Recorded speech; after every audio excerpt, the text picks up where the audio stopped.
Hello, Hi, hello, everybody. hello. Welcome to episode number 26 of the VoiceIt Show, ladies and gentlemen. What's up? How are you guys? Feels great once again. Hello. Oh, hi. Kathy, I hope you're feeling well. Yeah, She's been feeling unwell recently, so we send healing vibes to Kathy and all yeah, in the chat. and to everyone Greetings. as well. Yes, greetings to all. Hello, RGA. It feels really good this week. What a week, actually. Great things happening over the week and all over the world, actually. Lot of great things of hope and great energy around the universe. So that feels really good. And episode number 26, last episode, we had a great guest on Ian Ligro of Bistro Blanco, and we had a blast. And today, he's back in the saddle again. It's gonna be really really fun.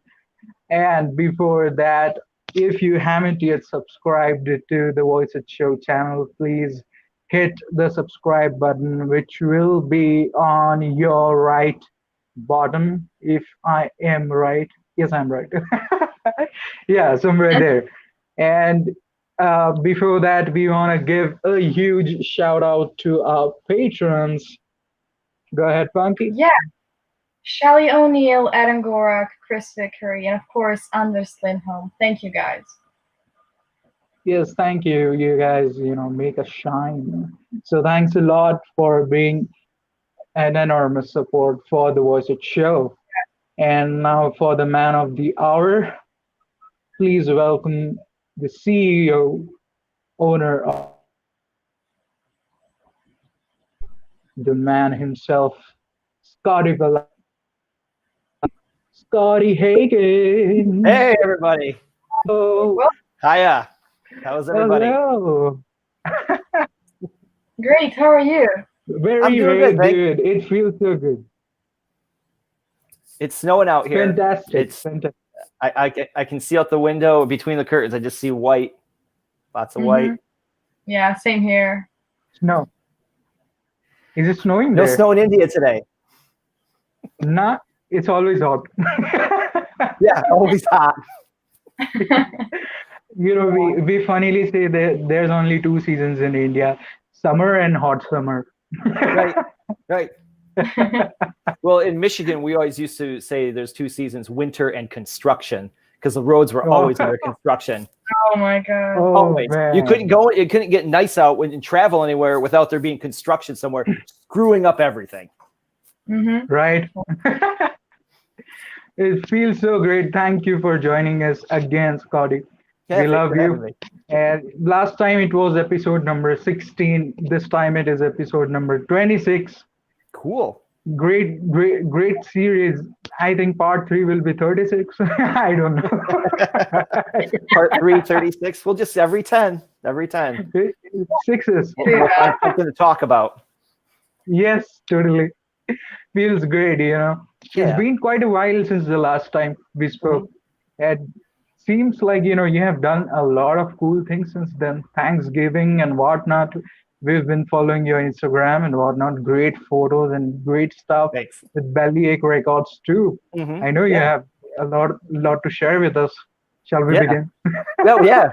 Well, since the last time we spoke, Bellyache Records has released a new album. It was our 70th release Yes. from Slasher Dave, who has released a handful of albums and some singles on the label since 2013 and continues to be one of our top sellers. It always delivers a cool, spooky, Halloweeny type record that for people like me, I can listen to stuff like this all year round. In fact, I do listen Right. to stuff like this all year round.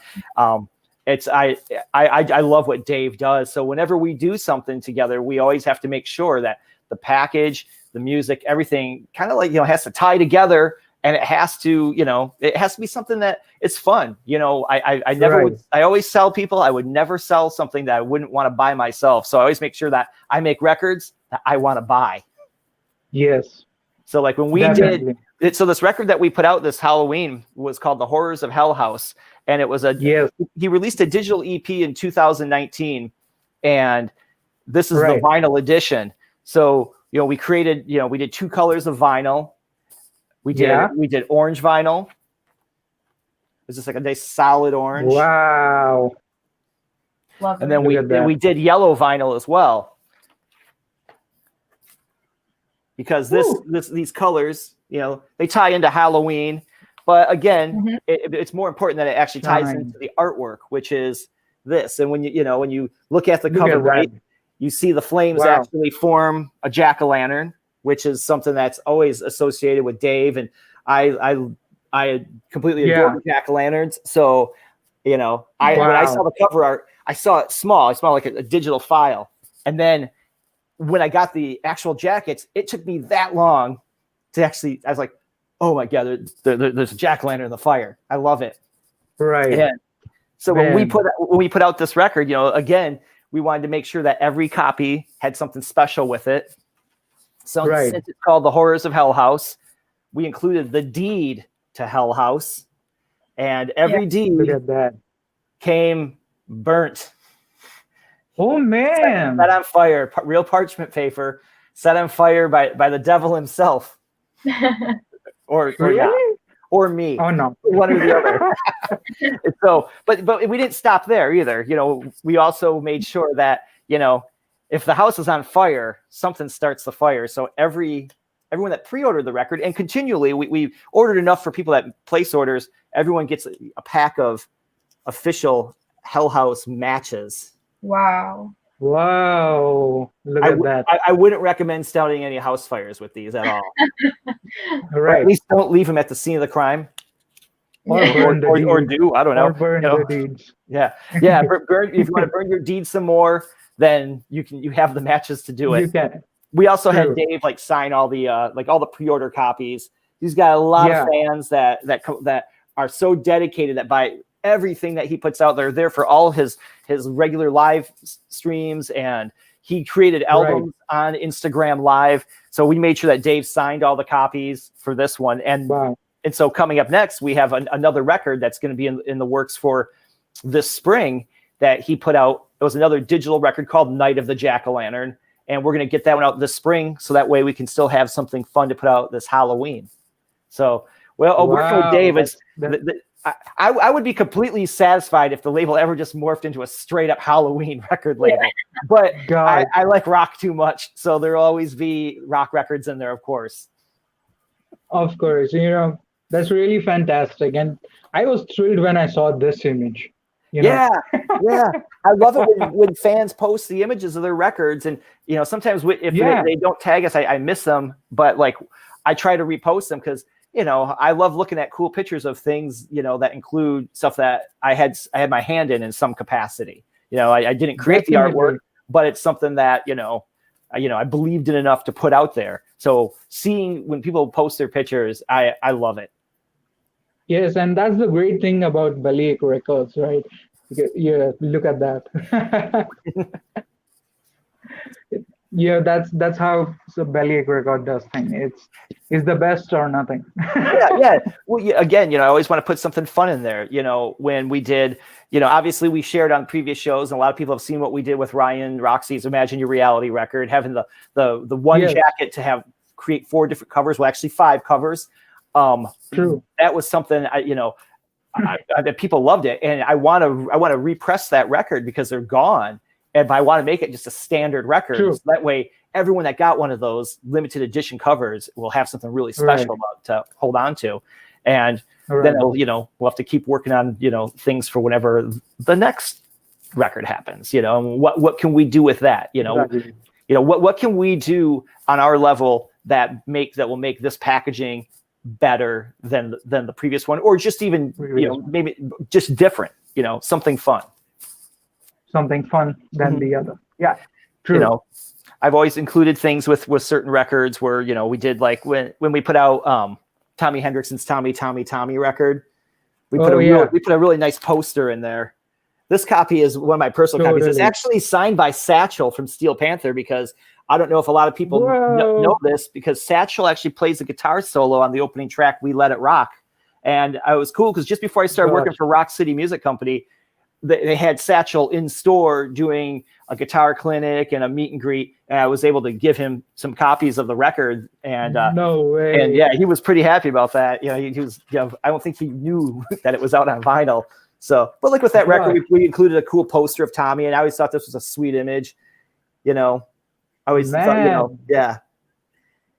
When he showed me a bunch of pictures, I said, "That's the one. I want to do a poster of that." And yeah, it was really cool. And that was another record that, you know, we do them limited edition, so that way when they're gone, you know, maybe we'll press more, but you know, we want to make it special for the fans that were there, that supported buying vinyl, or just, you know, supporting the label, or however, you know, whatever the reasons, listening to their music on vinyl, you know, give them, you always give people something, you know, special to have along with it.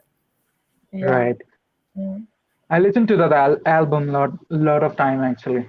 Yeah. I'm alien. Yeah.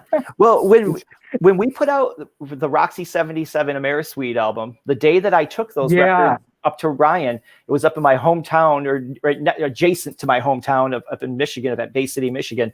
And Tommy was on the bus, and he had just got the CDs for Tommy from the label that released it in Switzerland.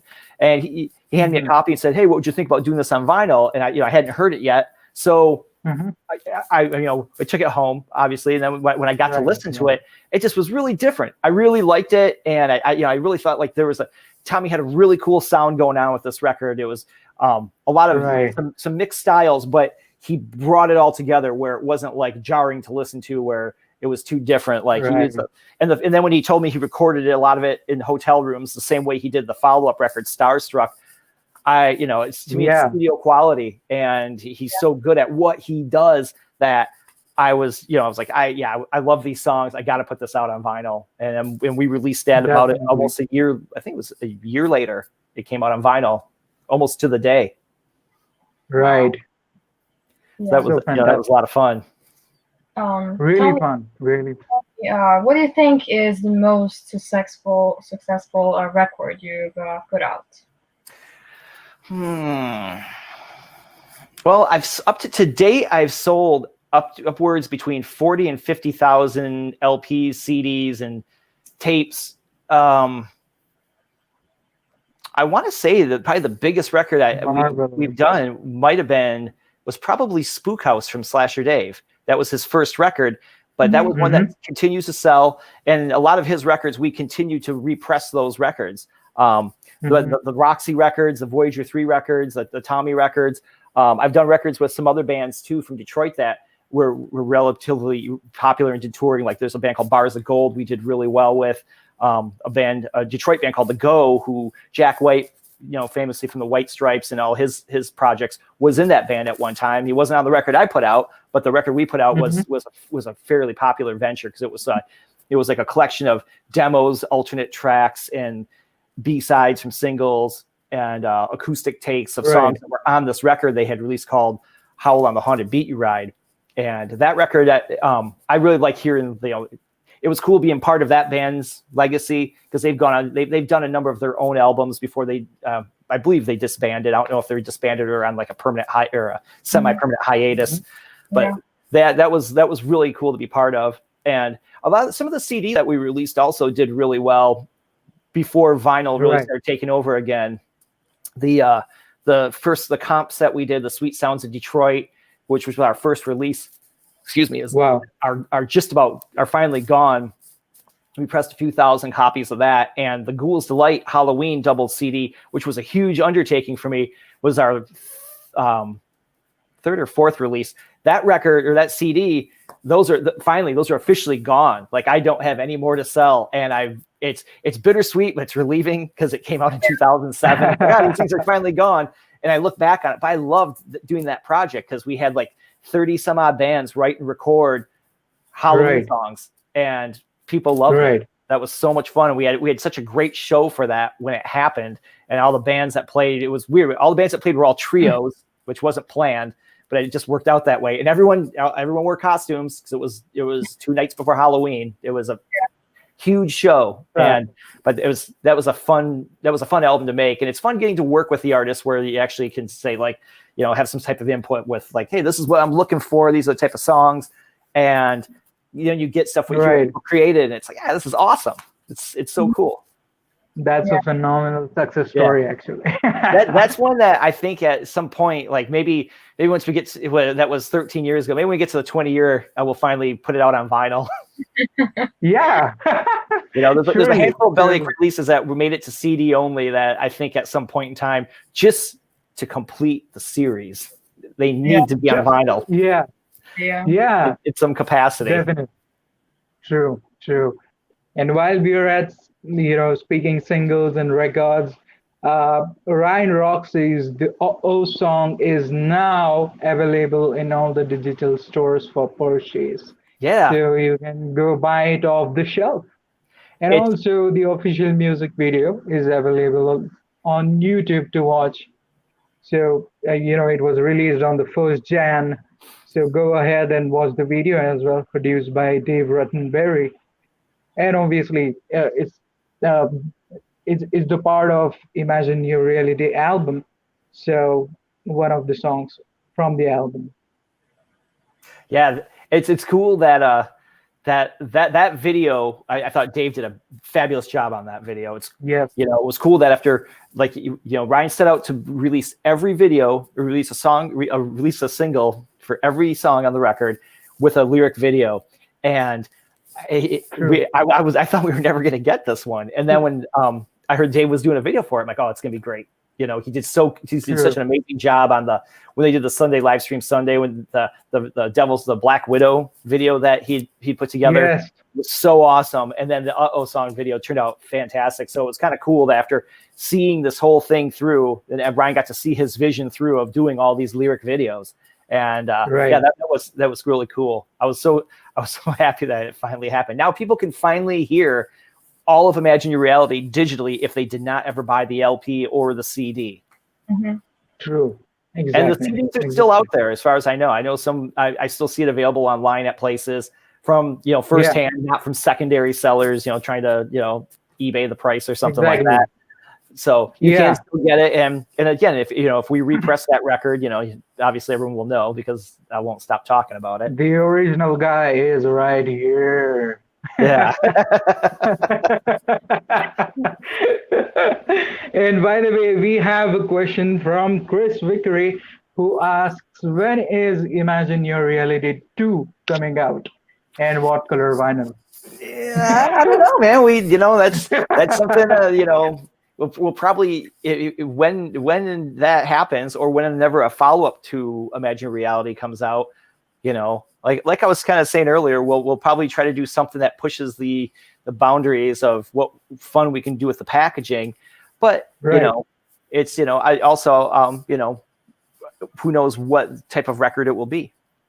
It's like Ryan's the artist, right? It's all locked up. He's got it locked up in there. So we'll see what happens with another album. Totally. Right.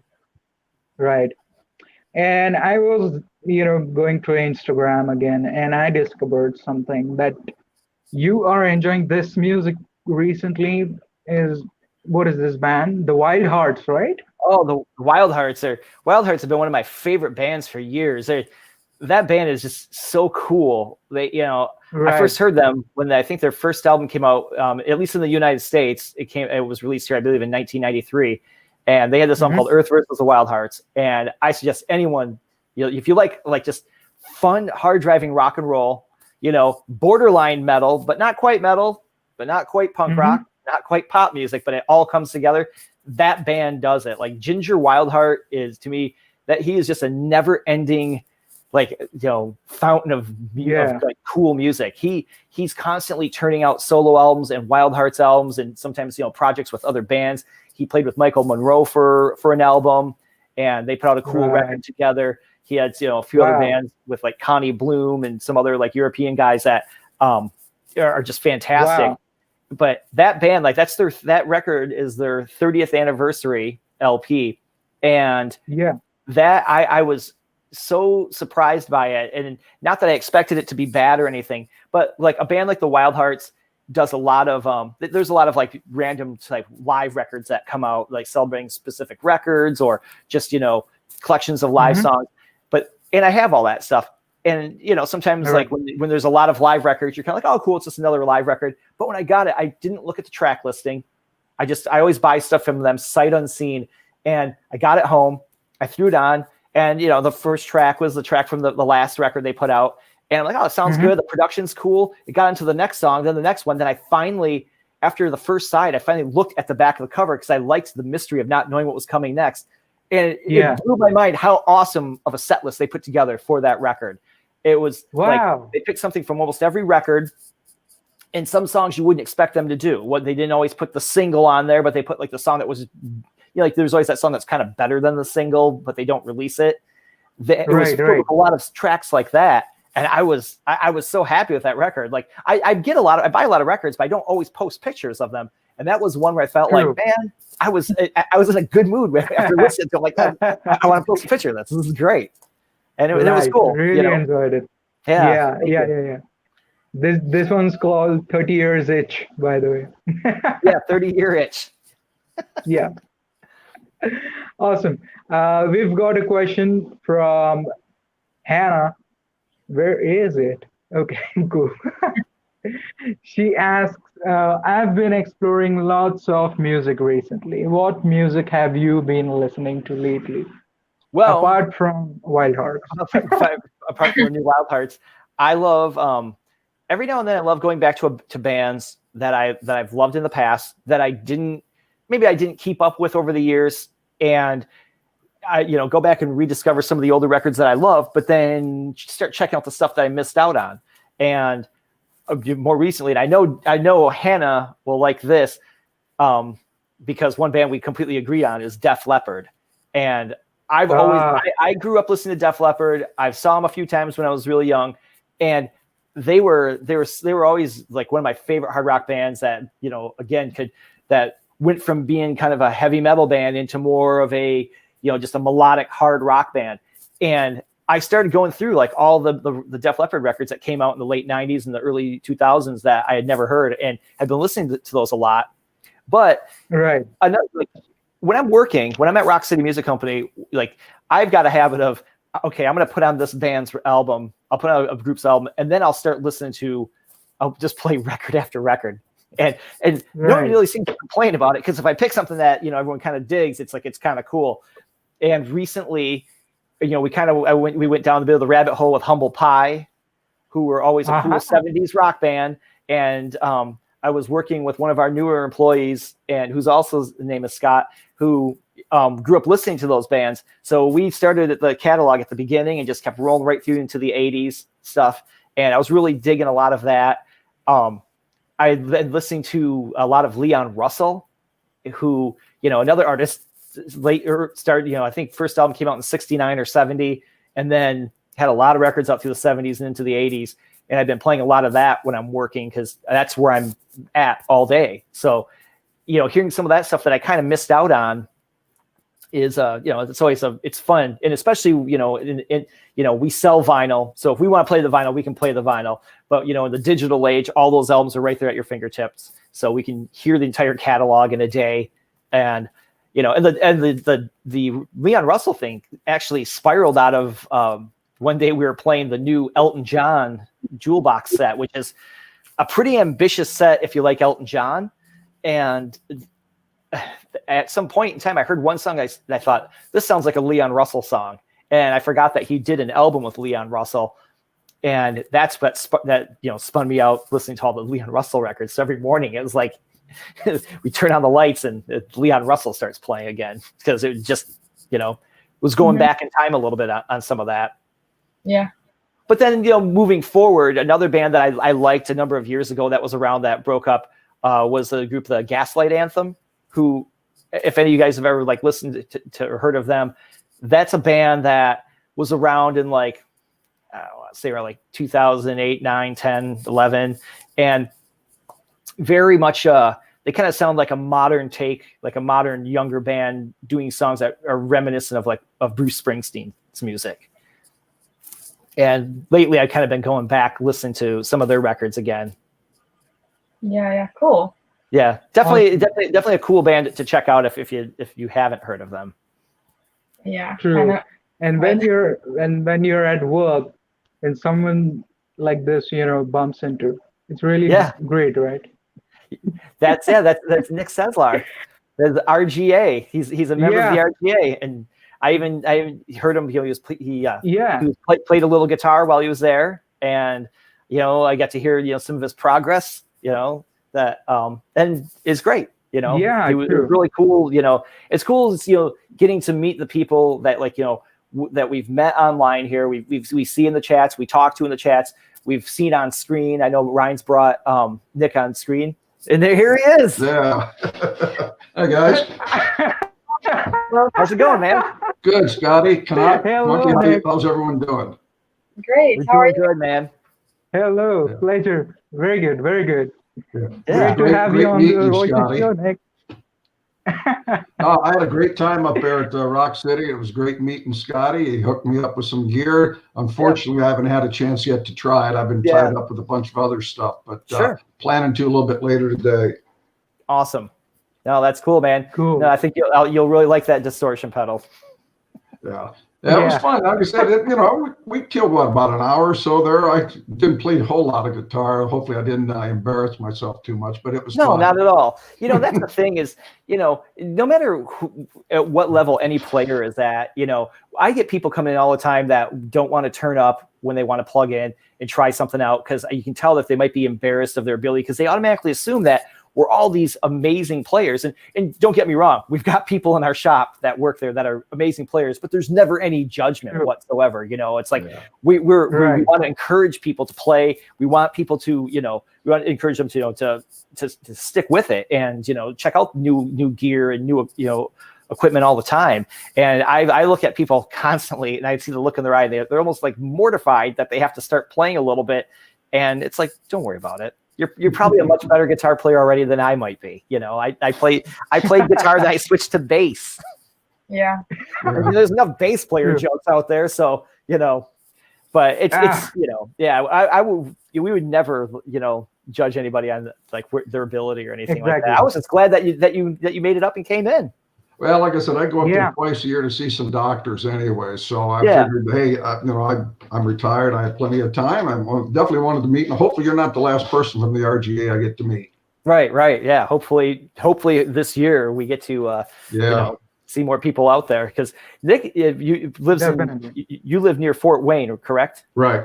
Yeah. And that's, it's really not that far, from the Detroit area, good about 3 hours. 3 hour drive. Yeah. That's not bad.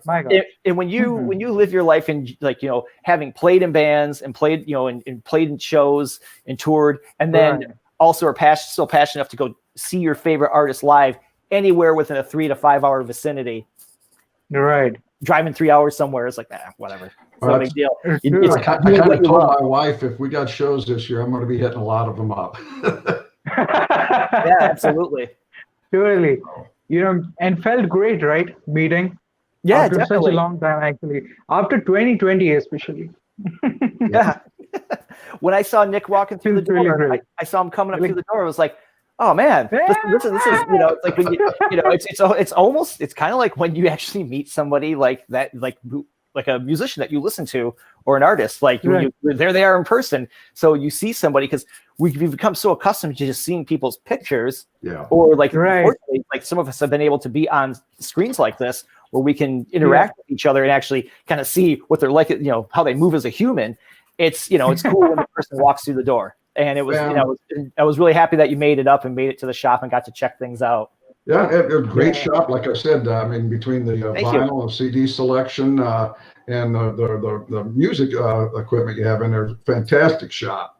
Thank you. Did you get to see the Led Zeppelin pinball machine? Yes, I saw that over there. I kind of took a look at those pinballs. Didn't play any, but definitely took a look at them over there. It's cool. Yeah, I still have the vision, and I talk about this with Nick, the owner of Rock City, constantly.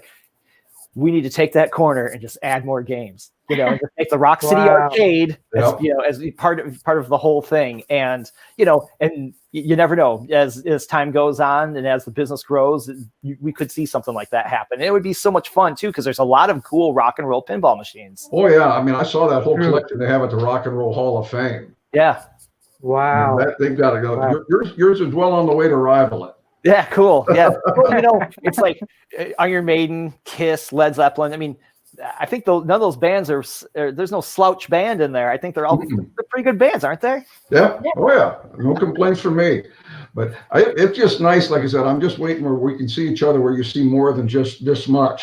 Oh, I know. Keep the masks on in the picture and in the store and everything, but it'll be nice. And I'm looking forward to someday meeting Funky and Kanak. Yeah. You know, Yeah, you know, definitely, man. my wife's and been you know in India, what? but I have it. Man, you know what? I feel that, you know, you went into the store, but you represented all of us, the entire RG. So you took us there in spirit. Yeah. So we were there too. Yeah. So thank you. One nice thing about like the with the RGA, and there's a lot of people in the RGA that are Alice Cooper fans, and in the Midwest of the USA, Alice has got a huge fan base between Ohio, Michigan, and like Indiana, Illinois. So like you travel around, and I see a lot of fans when I go to a lot of the shows. I've met a ton of people that live even just south, like maybe in the southern part of the U.S. or fly around because they don't get enough shows in their area. Mm-hmm. So I've always been fortunate with Cooper being so popular here and you know, originally being from Detroit, that I've got to meet a lot of the fans that we see online constantly. Yeah, I've met Officer Burkhammer at one of the shows. Yeah. I met Susanna. A few years ago now, and you know, it's become a regular thing where, you know, you expect to see certain people in certain cities when you go, and sometimes you see them in every city. It's fun. Yeah. Man, but you know, I want to take this opportunity to, you know, thank her. She's been doing, you know, the past 2 weeks have been terrible. So I want to take this opportunity to thank her for what she's doing for, you know, city over there, and, you know, glad that she's safe and all. So yeah, great. Tough job. Definitely. Tough job, man. Yeah. So, yeah. I couldn't imagine it, especially in the last couple of weeks. Oh, no kidding. True. Man. When you start seeing photos and it looks like it's a military ops, you know, and it's, you know, it's the police. It's the police. It's, you know, hats off to that. That's a heavy job. Yeah, I wouldn't want to do it. So hats off to her, definitely. Exactly. Well, anyway, guys, I just wanted to stop in and say hi to Scotty again. Look, it was great meeting you. And appreciate you guys having me on. Yeah. Sure. Good to see you again, man. Thank you for joining, man. Watch out for that snow. Oh yeah, we're supposed to get it tonight. That's for sure. You guys take care. You as well. Thanks, you man. too, man. Right. Thank you. Thanks for coming. Bye-bye. Thank you. See you. Awesome. That was Nick. Yeah, it was, you know, it was really cool meeting Nick that day. You know, it's right. You know, again, I was trying to remember if I'd seen him at some of the shows, and I probably have.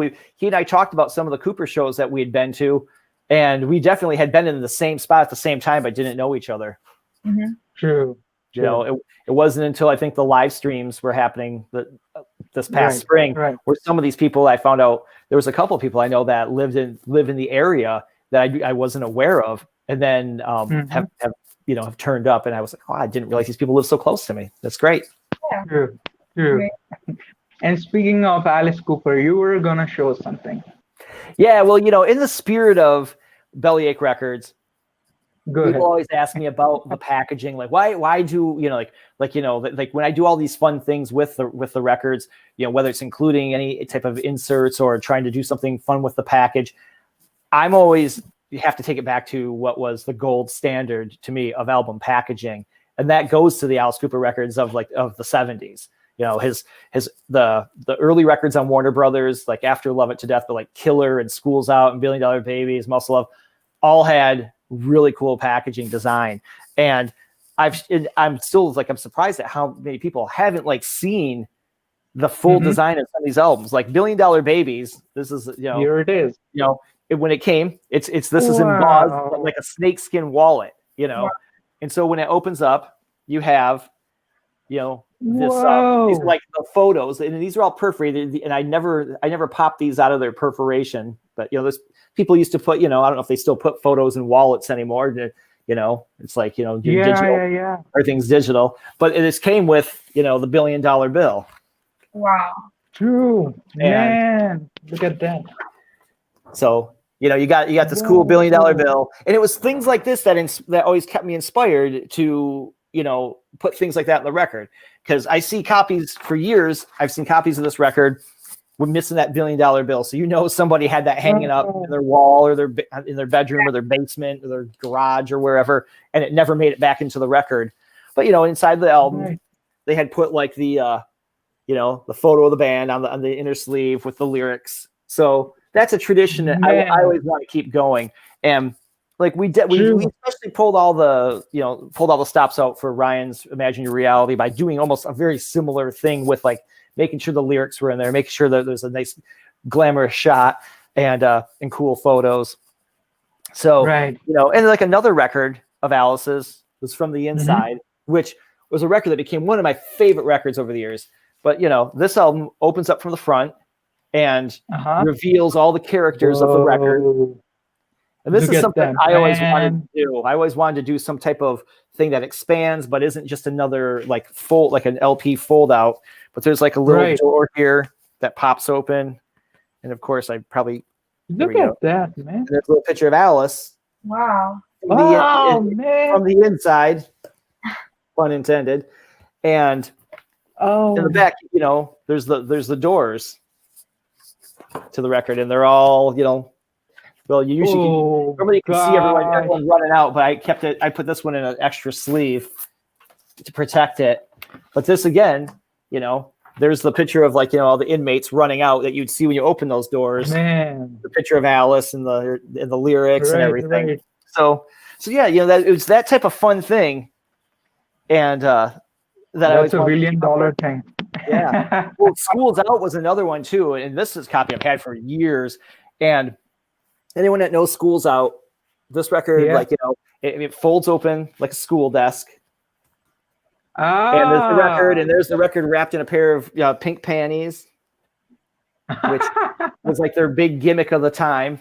And the bottom, actually, these are all perforated, and it pops open and you can fold it so it stands up like a desk. I never pop these perforations, so between the condition of this record, the jacket, and like still having like the panties intact and they're not faded or discolored, which tends to happen with them. It was in great shape, but it was always really cool to prop this open like a school desk, you know, and they put the credits in there. So that's, you know, I always thought that was a fun thing to do. And then they kind of stopped doing a lot of that stuff when they got into the 80s. Things got a little more basic because they were just, you know, churning out millions of copies, and it's cheaper not to do those sort of things.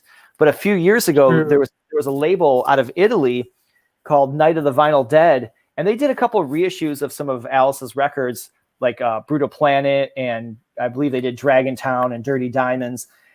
They did this version of Brutal Planet that I absolutely love, and obviously the cover is completely different than what people are used to seeing. They only made 500 of these, and the jacket, it's a straight jacket. It actually comes unfolded. Wow. And then unwraps. Look at that. Revealing the Brutal Planet LP. Oh, wow. Now to me, that is like one of the most ambitious things I'd ever seen, because I can't imagine what would cost for all those die cuts. Fold, and I was fortunate to get one of these because they went really quick. Mine is number 229 of 500. So that was really cool. Yeah, I love seeing things like this, because this record was, a pretty cool record for Alice in 2000, when all these bands were trying to go uber heavy. There was all these groups like Disturbed and Korn were out at the time. So Alice would always take his style of music, or always would take the Alice Cooper humor and sort of marry it with whatever was kind of going on.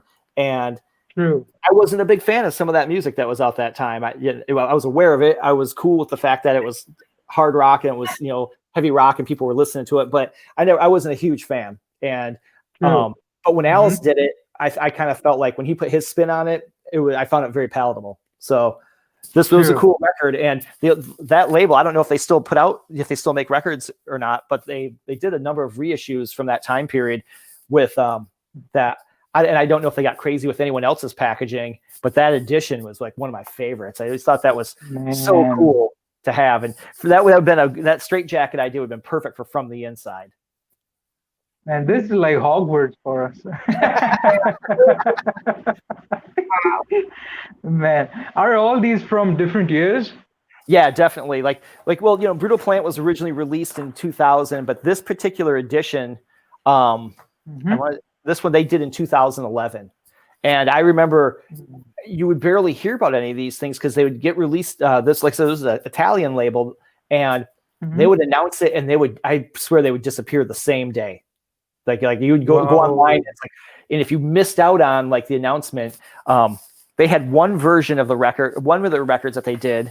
I think this was one of them. I had one more that I was going to show that I thought was kind of cool. Cool. Yeah. Night of the Vinyl Dead did this version of Alice's Live at Montreux, and this got a proper release later on. But what was cool is this was live from the Dirty Diamonds tour, and it came with there's a mirror on the inside, so you can look in the mirror, and you're in the mirror now. And they took it one step further. And I was shocked that this vinyl actually played right, because typically when you make vinyl that you try to put something into the actual physical vinyl, you get a lot, you might get a lot of noise. But they pressed this, I don't know how well you can see it, on glitter vinyl. Oh, wow. It's silver glitter. The vinyl record. And I thought this thing would not play good. I was expecting a lot of noise on it.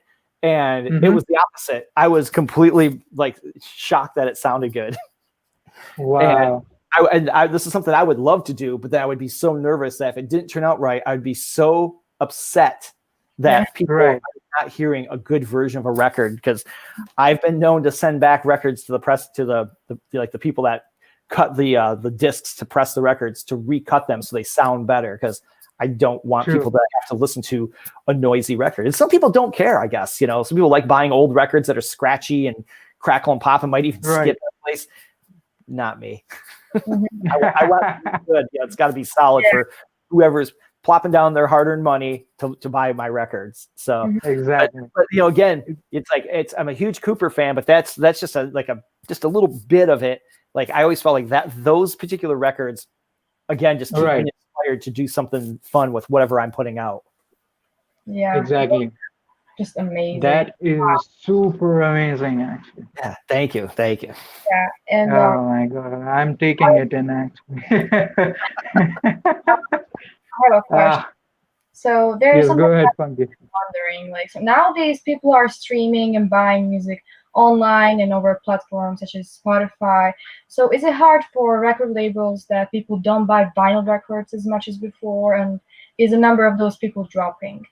I think, if I'm answering this right, I think that labels that don't press vinyl are missing out a lot. I don't it's unfortunate that the CDs still sound great, and CD box sets and packaging has always been pretty cool, but it's getting harder to find CD players.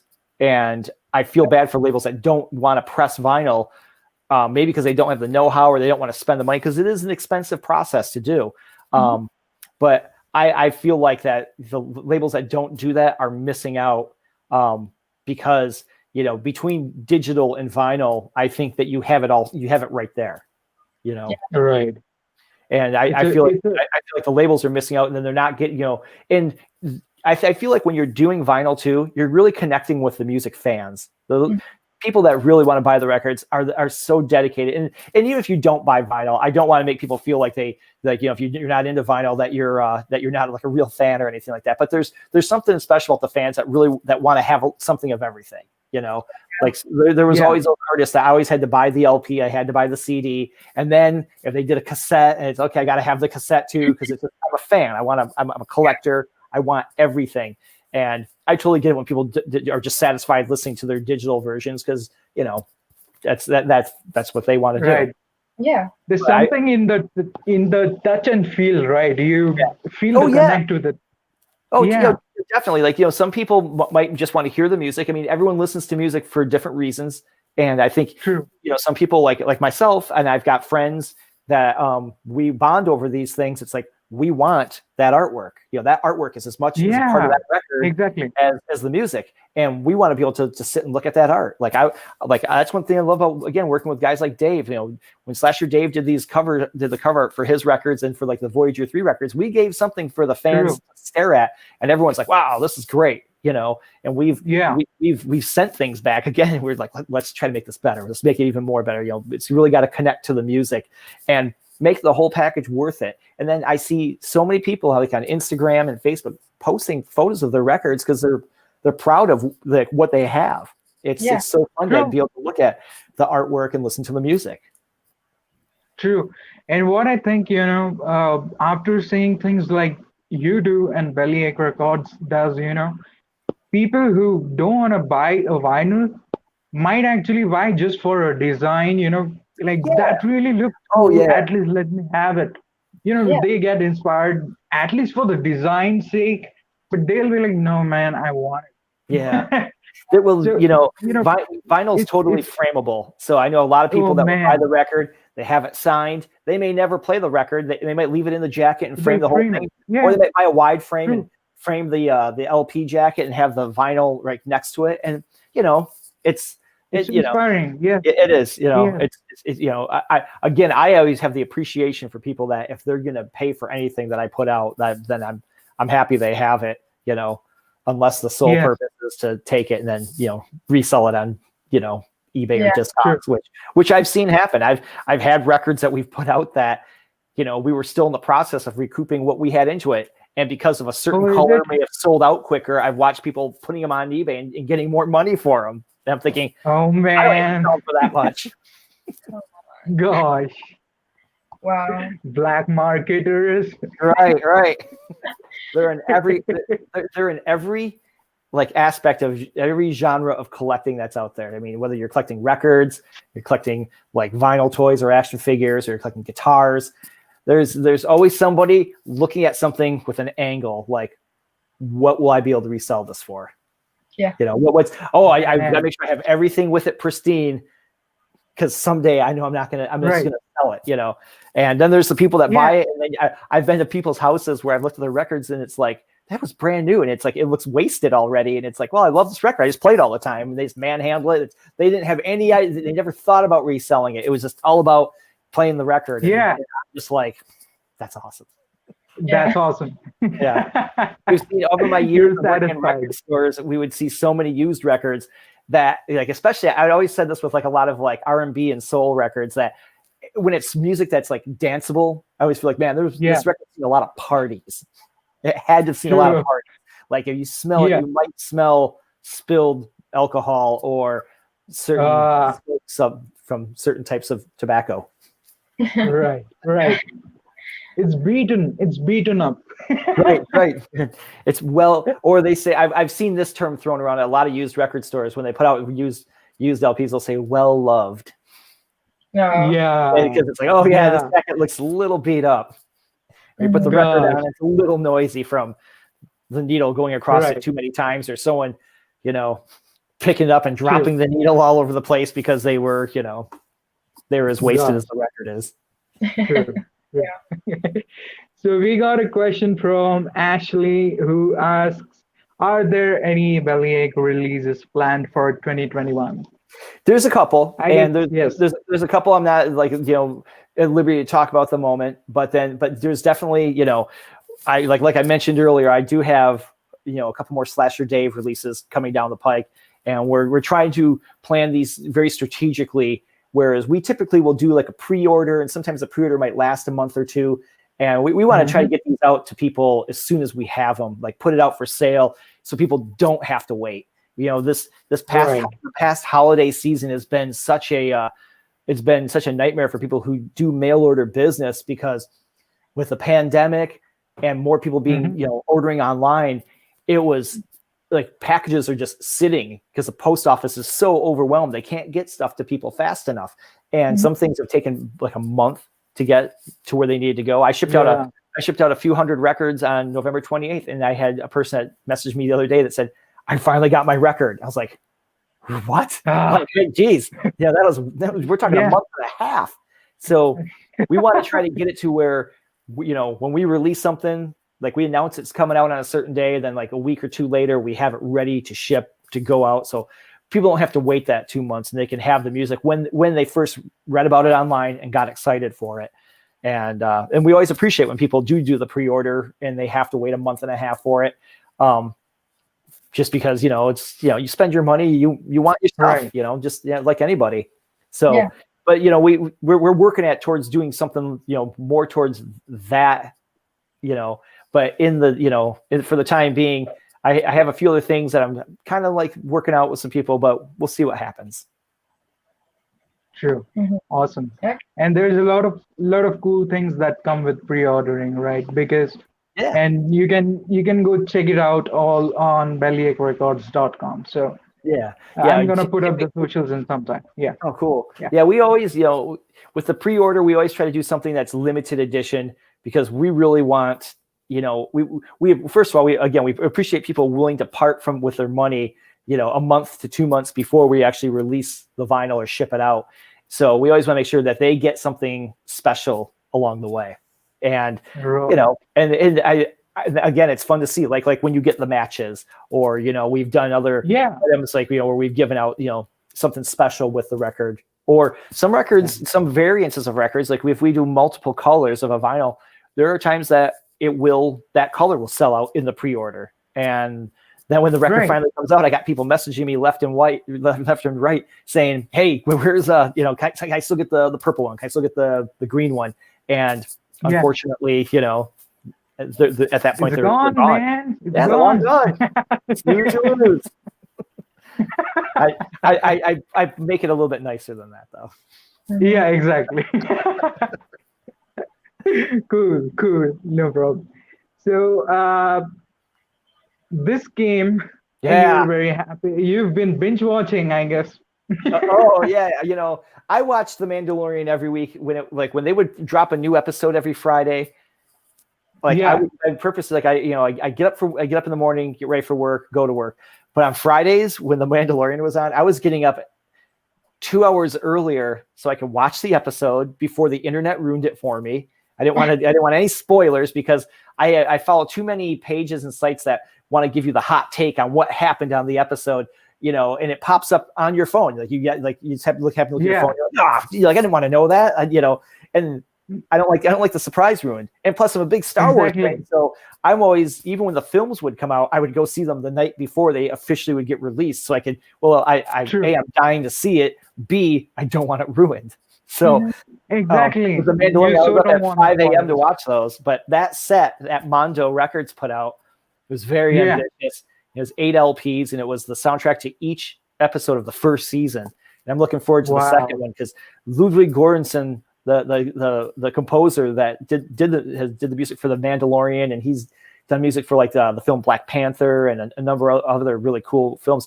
He's got an interesting style to how he scores movies and uses interesting instruments. And The Mandalorian, when so many people are so used to the John Williams grandiose, orchestral soundtrack and score, and with this, some of it's a little more low key because it captures a different vibe for the show. And I have to hand it to that label for doing an 8 LP set, all on black vinyl, because black vinyl does sound the best, even though color vinyl and splatters are really cool and fun, and collectible, black sounds the best.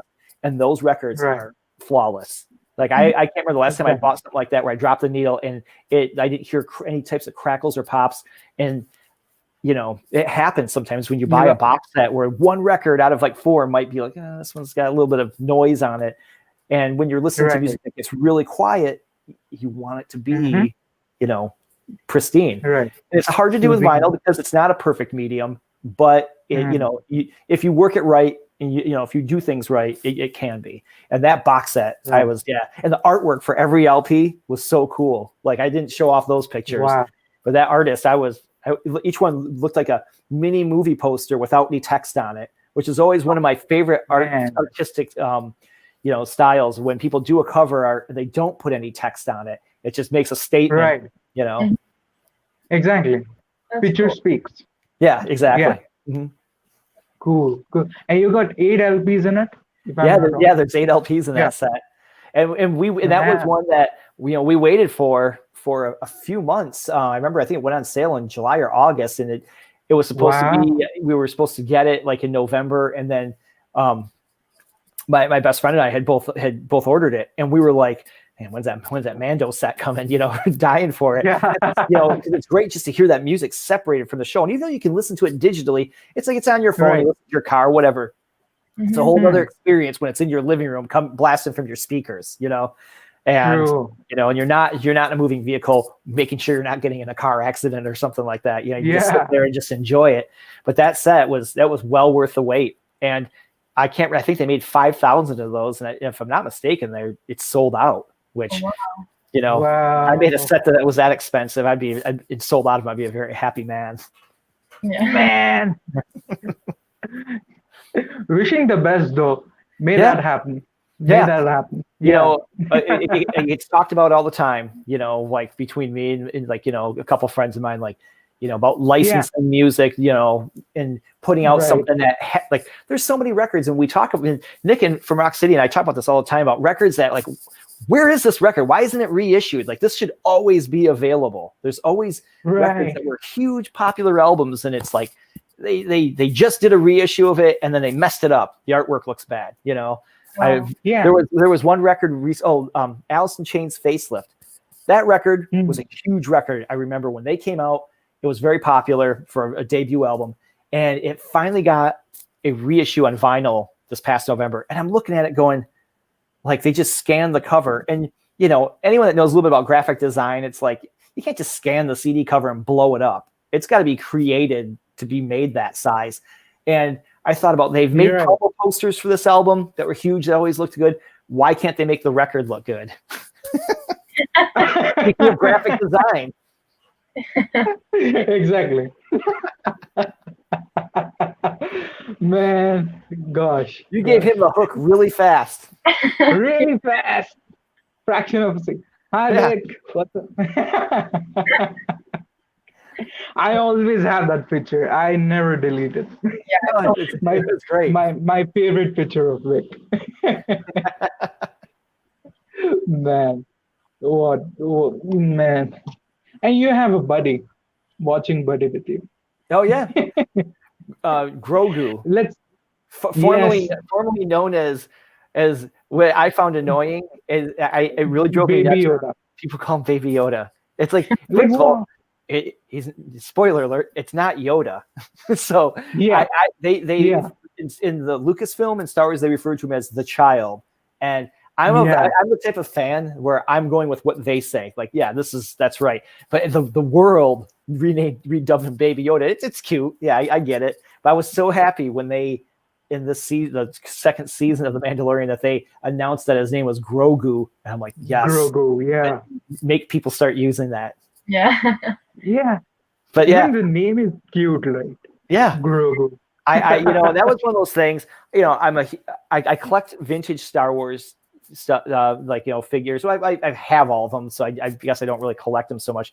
But there's other Star Wars things that I collect, like Star Wars Funko Pop figures, and but so whenever I'm in the store, I always got to look, see what's down the aisle. Even if there's nothing that I need, I just like looking. But I kept passing by that every time I go get my groceries, and I would see that, and then eventually it was just in my cart. Had to come home, Yeah. Yeah. It's one of those things that, you come home, you work, you avoid people. I got a mask on all day. You avoid going places. You don't get to see anyone. It's just nice to come home and see that sitting on the sofa. and normally I reserve things like that for my office and put all my toys and collectibles and records in there, unless I'm bringing a record out to the living room to listen to. But Grogu, that's definitely out in the living room.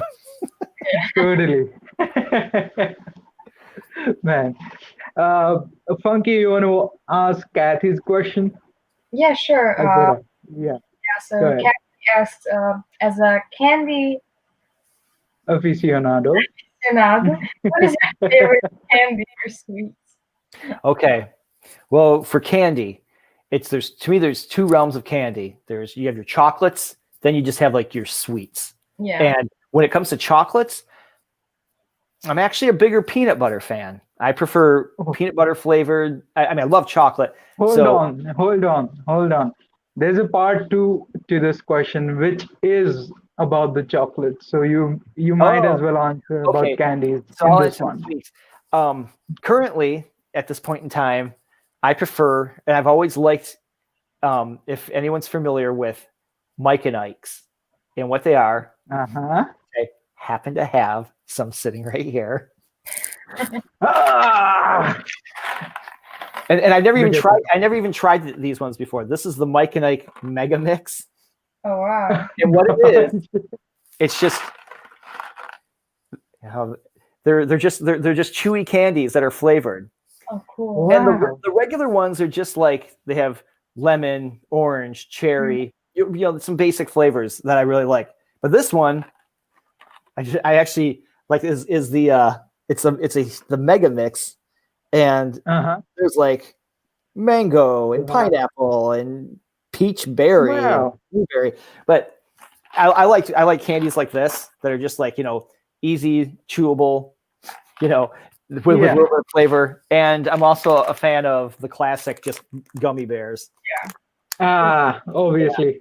Gummy bears, because they're never too sweet, and they definitely, and they manage to just lightly stick to the dental work, so that way you're not pulling any teeth or losing part of a tooth or anything like that. I would say for sweets, for something just to sweeten the palate after a meal, those are kind of like what I would go for in terms of a sweet. Absolutely.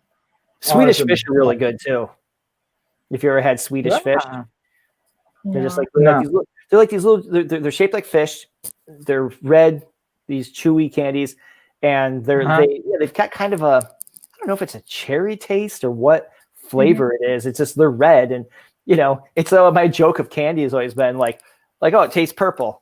It tastes red. It's not actually cherry. It's not actually strawberry or raspberry, but I can't put my finger on it. It's just fruity, I guess.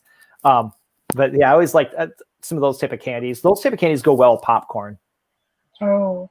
Awesome. I do love it. And speaking of things that go well with popcorn, M&M peanuts, like chocolate covered, like the peanut candy that covered it, or the candy covered peanuts. I love those too, because once again, peanut butter. Yeah. True. And the part two of this question is also, do you concur that European chocolate is far superior to Hershey's? I can send a bar of dairy milk anytime it's needed. Kathy, 100%. I totally agree. Yes. Like I like every bit of European chocolates that I've ever had. Well, the one thing about the amazing thing about that and a European food is, there's not any chemicals typically that I know of. Like a lot of the chemicals that they use, especially I think high fructose corn syrup in the US, are outlawed in other countries. They're these artificial sweeteners that are just like they're proving to be kind of deadly and really bad for you. So I definitely, every time I've had any type of an imported European chocolate bar, delicious. It's amazing. And because you're getting it's very natural. And I tend to lean towards if I am eating candy of any sort, I tend to lean towards a little bit more natural. Most of the food I eat is clean food, and I try to stay away from the chemical stuff. I go for a lot of organic, and I don't have an agenda where it's trying to push one over the other, but I just know how my body reacts to food. So I know what works for me. I spent years eating garbage junk food or fast food and always having headaches, always having just stomach issues. And it was the food. It was always the food, and once you start cutting all that out and you start eating real food, it made all the difference. And of course, Mike and X, I'm sure have, I don't indulge in stuff like that often. That was something that would just actually we happened to get the last, in the last day, the last day or two. And I was like, oh, these look interesting.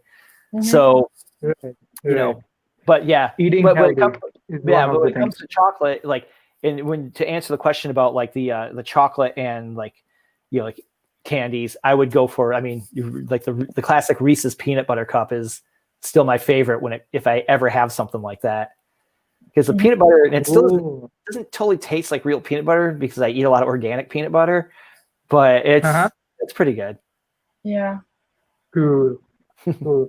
I got a message this morning from in a group actually on Messenger, and it was about this Girl Scout cookies. And I thought, okay, this is really cool. Yeah. Which one would you pick? I'm a big fan of the Do-si-dos and the Tagalongs because they're both peanut butter. I love those. I know everybody loves. I love like that. Is it pronounced? I don't know, like truffles. I always would call them trefoils, but I think it might be truffles.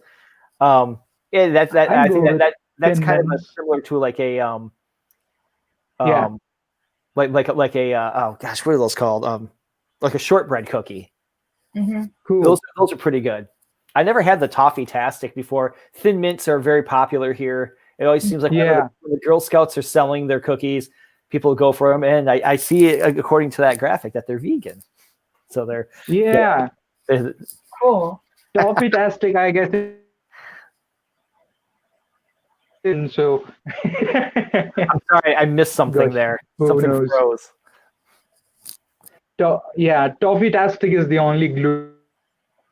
Oh yeah. I'm not familiar with that one at all. The Samoas are pretty good. They have some coconut in them, I believe.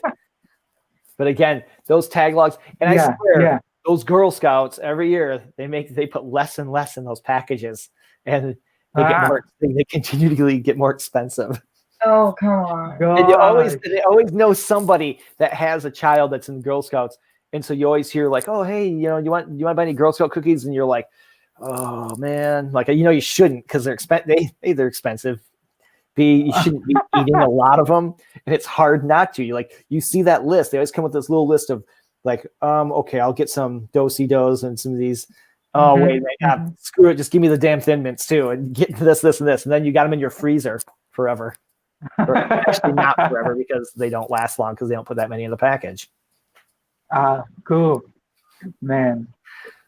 So we're gonna wrap it with a few more questions, and we probably need a part 3. yeah, of course. Because there's so many questions sitting on my computer right now. But we're gonna wrap with 2 or more. Those are gonna be Funky's questions. But cool. We definitely got a question from Funky's friend. Funky, you go ahead. So Rose has a question. What did you want to be? What did you want to do when you were a kid? Well, depends on what point. I just remember for a long time when I was a kid, I wanted to be Godzilla, and I don't know. Yeah, seriously. When I was a kid, I was obsessed with Godzilla films, and I still love them. And I used to have, I still have memories of vivid dreams from when I was a child, and of seeing Godzilla, like looking out the upstairs window of the house I grew up in, and then seeing like Godzilla in the distance. But thank you, Mike. Thank you. Yes. But then there was times that I was a small kid. I was a small ginger kid. And occasionally, you'd get picked on a little bit here and there. And I didn't really, it's not anything that like left any damaging scars. But I remember at that time wanting to be Godzilla. Yeah. I could stomp on houses. Wow. And I knew I wanted to stomp on. I would have, and those are child fantasies. But I remember when I was like in the 5th grade, I made a Godzilla book. Like we had to publish our own book. I remember I drew the photos and everything, and and it's just one of those things that when I was a kid, I wanted to be Godzilla. I love that answer, but you can still be. Mike is right. You can always be Godzilla. So. Yeah, exactly. figurative And Godzilla, you know. and going Yeah. yeah, and going back to Scotty's answer, very first thing, construction. Right. Where he lives, gosh, Right. Godzilla breaking things, and construction is going on in Michigan. Gosh, You're right. Right. Right. Combo. Wow. cool. Always under construction, the state is, you know, especially since I'd moved to the Detroit area, I learned that they Good. don't keep anything around for too long. It's something that, like, you know, so many like old cities have like beautiful architecture that was around for years and years, and this town is just known for like, tear it down, we'll build something else, you know. And it looks nice downtown. And, you know, don't get me wrong, I Right. don't want to bag on the city so much, True. but that was something I learned after like 20 some odd years of living here. It was like, wow, this city doesn't even look the same when I moved here. It's like if it's old and it's in the way, they just get rid of it. Yeah. Oh. But unfortunately, Right. in Detroit's case, it's usually old and abandoned. So that's probably why they're really getting rid of it. Hmm. Maybe even haunted. Oh man. Yeah. We also have a True. question from Helly Luna. She asks, do you produce music by yourself or are you just selling it? Well, at this, I played for, well, technically, the band that I played in for about 12, 13, 14 years was called the Grand Nationals. And I played bass in the band and, you know, co-wrote a lot of the music with the band members. And that was, you know, music that we made. I haven't done a whole lot on my own since then. You know, usually I saved anything that I had remotely with the band, or just just kept it all the creative juices in the collaboration for the songwriting. But at this point in time, I haven't like produced any new music for myself, even though occasionally I'll pick up and play. And even though I work in a music store and I'm around instruments all the time, my role is different at the shop, you know, where I'm, you know, I do a lot of managerial things, and I deal with all the vinyl that comes and goes throughout the store, whether it's, you know, the new stuff and the old stuff. But for playing, it's on my mind all the time. I always got song ideas rolling around in my head. You know, it's, you know, you hear this from musicians all the time. They're standing in the shower, and that's when all of a sudden something good comes. You're like, oh, I need that. And I hear stories all the time about people having their phone nearby and then, you know, recording, humming, because they came up with something. And by the time they get to the studio or wherever they create their music at or work on it, they have, you know, they can flesh out their ideas. And also in terms of like working with other bands, so occasionally, like, you know, bands will send me the stuff that, like, if we're working on something, they'll say, this is what we're working on. And I might give them some thoughts and pointers, but I usually leave it up to the artists. So that way I can, you know, let them, you know, create their own thing. You know, we know that our level of, like, for the records that we make and for the amount that we press, you know, we would love to change the world and have all this like great music coming out, but we also know that it's, you know, a smaller audience. So I want them to shine with what they made, you know. And once in a while I'll hear something go, I would have probably done this or that, but, you know, that's their creation and not really for me to say. I understand you. And when it comes to bass, can you give any tips for people who are learning to play it, including me? Learning to play, you know, I would always say, you know, if you want to continue to learn and you want to continue to make music, you just got to keep playing. You got to keep at it. Like, you know, don't put your guitar or your bass or your drums, wherever, don't leave it somewhere where you can't access it.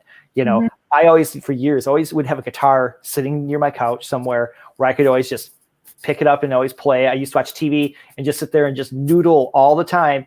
And eventually I would stop paying attention to what I'm watching on TV and just start like, oh, wait, this is cool. You know, like, you come up with, create something new, or even a song that I want to learn.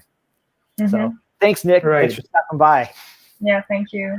But I would say, you know, make sure you take 10 to 15 minutes a day if you can, and just keep playing and listen. You know, strive to play the music that inspires you. What do you like to listen to? What do you like? There's, you know, a lot of people, when they start playing, get into it because they want to play the music that they love. And then there's a certain amount of satisfaction that you get from learning a song, like, you know, all of a sudden you realize you stumbled onto the riff to, you know, something that you love. And then you want to figure out the rest of it, and not just the chorus that everyone knows, like figure out all the other little parts, and, you know, and then not rush. That's another thing. It's like, don't rush to get there, because for some people it might come really quick and natural. Sometimes it takes a lot longer, but the thing is, just enjoy it and know that you'll get there. Music, like any other career or any other goal in life, it's a lifelong journey. So if you're just playing, just because you enjoy playing, Beautiful. you just do it because you love it, and then that kind of keeps the frustrations out the door a little bit. There's I know people that were always trying to get better because they wanted to be a great soloist, and they had these ambitions of being like stars, and that's a pretty big goal to try to achieve, and Right. so only so few people that have it really make it out there. So if you're playing just to enjoy playing guitar, just play leisurely, and play every day. Don't stop. Start by taking the first step.